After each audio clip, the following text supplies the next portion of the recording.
Hello guys, তোমরা সবাই কেমন আছো? আশা করি তোমরা খুব ভালো আছো। আমিও খুব ভালো আছি। তো চলে এসেছি আজকে একটা নতুন ভিডিও নিয়ে। তো আমার ভিডিওটা দেখতে থাকো। তো আজকে আমি পেয়ারা পাড়ছি। আমাদের গাছে প্রচুর পেয়ারা ধরেছে। তো দেখতেই পাচ্ছ তোমরা, আমি পেয়ারা পাড়ছি। আমি একাই পেয়ারা পাড়ছি, একাই কুড়োচ্ছি। কি আর করব বলো, কেউ তো আর সাহায্য করারও কেউ নেই। তো যাই হোক, নিজের কাজ নিজে করাই ভালো। দেখো গাইস, কতগুলো পেয়ারা। আর পেয়ারাগুলো খেতে না ভীষণ মিষ্টি, খুব সুন্দর খেতে। তো অনেকগুলোই পেয়ারা পেরেছি। একদিকে পাকা পেয়ারাগুলো রেখেছি, একদিকে কাঁচা পেয়ারাগুলো রেখেছি।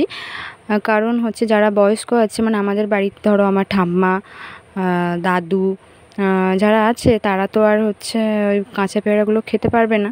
তো তারা পাকা পেয়ারাগুলোই খাবে, তাই ওই জন্য একদিকে কাঁচা পেয়ারা একদিকে পাকা পেয়ারাগুলো রেখেছি। তো কারো যদি পেয়ারা লাগে আমাদের বাড়িতে চলে আসবে, তোমাদের বাড়িতে নিয়ে চলে যাবে। আমাদের তো বাড়িতে খাবার কেউ নেই। আমার ভিডিও যদি তোমাদের ভালো লেগে থাকে তাহলে লাইক, কমেন্ট, শেয়ার অ্যান্ড আমাকে ফলো করো। পাশে থেকো একটু। সবাই সবাইকে সাপোর্ট না করলে কি আর এগিয়ে যাওয়া যায় বলো?